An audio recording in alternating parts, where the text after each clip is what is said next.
இரட்சகரே உன்னதரே இயேசுயா உமக்கே ஆராதனை உமக்கே ஆராதனை உமக்கே ஆராதனை உண்மையுள்ள தேவனே உயிருள்ள தேவனே உமக்கே ஆராதனை உமக்கே ஆராதனை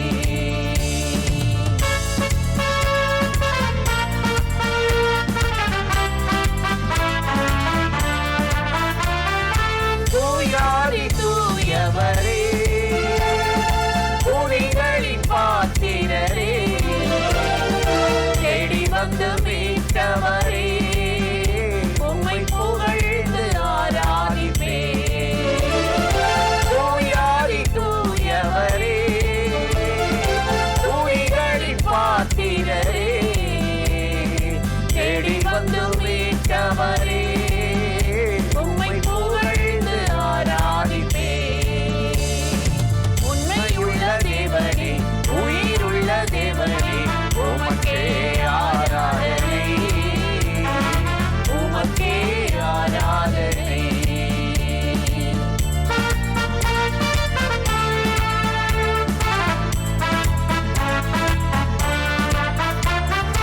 வானாதி வானவரே வானங்கள் கொள்ளாதவரே பூமிக்கெல்லாம் ஆண்டவரே உம்மை புகழ்ந்து ஆராதிப்பே வானாதி வானவரே வானங்கள் கொள்ளாதவரே பூமிக்கெல்லாம் ஆண்டவரே உம்மை புகழ்ந்து ஆராதிப்பே உண்மையுள்ள தேவனே உயிருள்ள தேவனே உமக்கே ஆராதனை உமக்கே ஆராதனை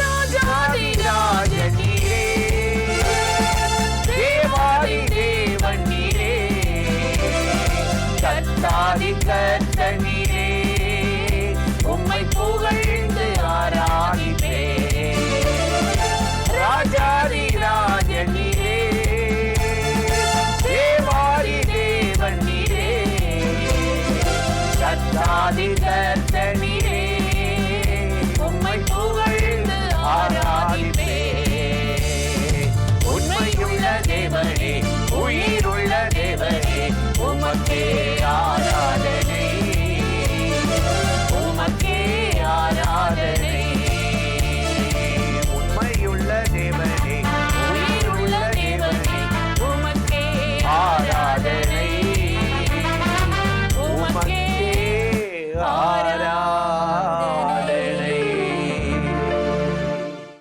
பிரியமானவர்களே, ஆண்டவராகிய இயேசுவின் நாமத்தினாலே இந்த காலை நேரத்தில் இயேசுவை தினம் பார்ப்போம் என்ற இந்த நிகழ்ச்சியின் மூலமாக உங்களை சந்திப்பதில் மிகுந்த மகிழ்ச்சி அடைகிறேன். கர்த்தர் எவ்வளவு நல்லவர், கிருபையும் இரக்கமும் நிறைந்தவர். நாம் வேண்டிக் கொண்டதற்கும் நினைப்பதற்கும் மேலாகவே நம்மை ஆசீர்வதித்து நடத்துகிற தேவன் இந்த நாளில் கட்டாயம் உங்களை ஆசீர்வதித்து நடத்துவார். இன்றும் கூட வேதத்திலிருந்து ஒரு வசனத்தை நான் வாசிக்கிறேன். மார்க் 5:4 எடுத்து வாசித்தால், அவனை அடக்க ஒருவனாலும் கூடாதிருந்ததா. யாரை? பிசாசு பிடித்த ஒரு வாலிபன். அவனுக்கு பேர் இல்லை, ஆனால் அவனிடத்தில் பல பிசாசுகள் புகுந்திருந்தபடியால் அது சேனை படைகள் என்று, லேகியன் என்று அந்த பிசாசே சொல்லுவதை பார்க்கிறோம். ஒரு வாலிபன் வாழ வேண்டிய வயதில், வேலை செய்ய வேண்டிய வயதில் ஓடு ஒன்றை எடுத்து கிழித்து கொண்டு சங்கிலியால் கட்டப்பட்டு எவ்வளவு தூக்கமில்லாமல் கல்லறைகளே குடியிருந்து கொண்டிருக்கிறார்.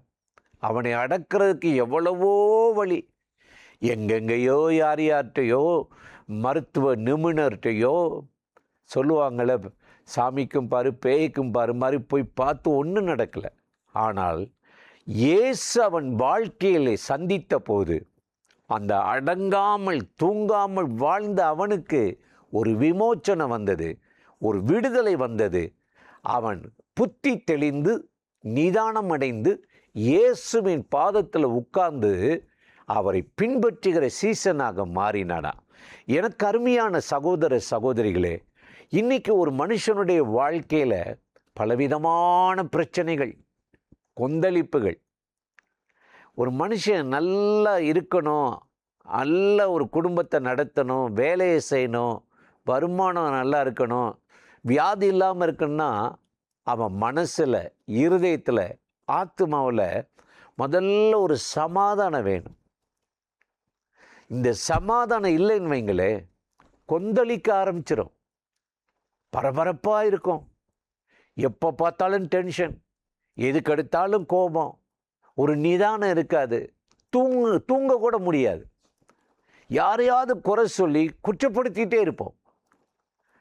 அப்போ ஆண்டவர் ஒரு மனுஷனுக்கு கொடுக்குற ஒரு இந்த பூமியில் பெரிய ஈவு என்ன தெரியுமா? அந்த ஆத்மாவில் அடக்கி அமர பண்ணுவார். பரபரப்பாக இங்கேயும் அங்கேயும் மார்த்தால் பற்பல வேலைகளை செய்வதிலே ரொம்ப பரபரப்பாக இருப்பா. என்ன செய்யலாம், அதை செய்யலாம், என்ன பண்ணலாம், சிலருக்கு அப்படியே ஒரு பரபரப்பு தான். சங்கீதக்காரன் ரொம்ப அருமையாக சொல்லுகிறான். 131 சங்கீதம் 2 நாம் வாசித்தால், தாய்மடியில் பால் மறந்த குழந்தையைப் போல என் ஆத்துமாவை அடக்கி அமர பண்ணினேன். பார்த்தீங்களா? ஒரு ஆத்துமாவை அடக்கி அமர பண்ணுவது யாருன்னா அவர்தான் ஆண்டவர், அவர்தான் இயேசு.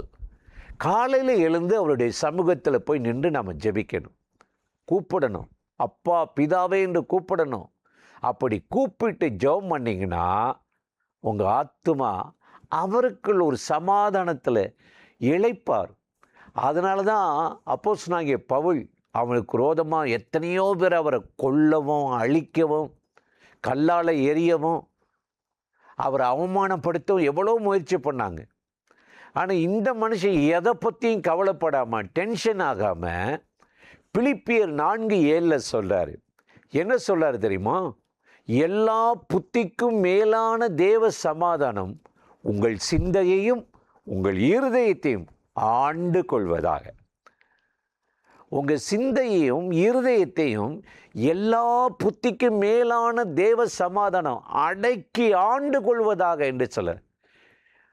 ஒரு டென்ஷனில், ஒரு பரபரப்பில் கர்த்தர் அவரை ரொம்ப அற்புதமாக நடத்தினாரா. எனக்கு அருமையான சகோதர சகோதரிகளே, இன்னைக்கு நாவு பாருங்க, அது பெருமையானவைகளை பேசுது. திட்டக்கூடாதுன்னு நினைக்கிறோம், சண்டை போடக்கூடாதுன்னு நினைக்கிறோம், பிறரை குறை சொல்லக்கூடாதுன்னு நினைக்கிறோம். ஆனால் இந்த நாவை அடக்க ஒருவரால் முடியலை. அது இனத்தையாவது வீணை பேசுது, பொய் சொல்லுது, 1:9 சொல்லுது. ஆனால் ஆண்டவர் அந்த நாவை அடக்குனாராம். எப்போ? மேல் வீட்டறையில் சீசர்கள் கூடி ஜெபம் பண்ணும்போது அவர்கள் நாவுகளில் ஒரு அக்கினி இறங்குச்சான். அதுதான் பரிசுத்த ஆவியானவர். இன்னைக்கு இந்த நாவில் பரிசுத்த ஆவியானவர் இறங்கிட்டா கர்த்தருடைய வார்த்தையை தர, துதியை தவிர வேற எதையும் நம்ம பேச மாட்டோம். கர்த்தரை உயர்த்துவோம், கர்த்தரை மகிமைப்படுத்துவோம். அதற்குத்தான் நம்மை ஆண்டு கொள்ள, அடக்கி நீதியின் பாதையில் நடத்த ஆண்டவராகிய இயேசு இந்த பூமிக்கு இறங்கி வந்தார். எரேமியா வாழ்க்கையில் பாருங்க, நான் அடங்காத மாடு போல் இருந்தேன், நீர் என்னை அடக்கி நல்வழிப்படுத்தினீர், என்னை திருப்பும், நான் திருப்பப்படுவேன் என்று சொன்னார். இன்றைக்கு காலையில் இந்த நிகழ்ச்சியில் இணைந்து இந்த வார்த்தைகளை கேட்கிற எனக்கு அருமையான சகோதர சகோதரிகளே, பலவிதமான வேலைகளில், தொழிலில், வியாபாரத்தில், ஊழிய பிரயாணத்தில் நம்ம பலதரப்பட்ட மக்களை சந்திக்கிறோம். எல்லாரும் ஒரே மாதிரியா நம்மகிட்ட பேச மாட்டாங்க, நடக்க மாட்டாங்க. சிலர் நம்மளை இன்முகம் கொடுப்பாங்க, சிலர் பேசுகிறதே நம்மளை அப்படியே மனவேதனைப்படுத்தி கோபப்படுத்தி விடும். இப்படிப்பட்ட இந்த பொல்லாத உலகத்தில் நம்மை ஆண்டு அடக்கி அமரப்பணி அந்த தேவ பிரசன்னத்தை அனுபவிக்க ஆண்டவராகிய தேவன் எல்லா புத்திக்கும் மேலான தேவ சமாதானத்தை இன்றைக்கு உங்கள் உள்ளத்திலும் இருதயத்திலும் தந்து இந்த நாளில் அற்புதமாய் நடத்த போகிறார். அந்த தேவாதி தேவன் இன்றைக்கு உங்களை சுற்றிலும் ஒரு தேவ சமாதானம் நிலவும்படி உங்கள் காரியங்களை கைகூடி வரும்படி ஜெபிக்கலாமா?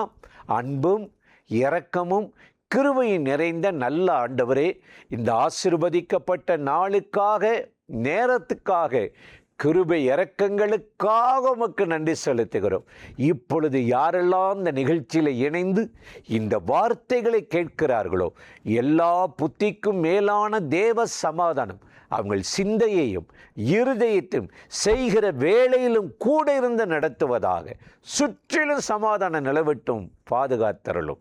இயேசுவின் நாமத்தில் இந்த நாளில் உம்முடைய மகிமை அவர்களை ஆசீர்வதித்து நடத்துவதாக. ஆமேன், ஆமேன், ஆமேன்.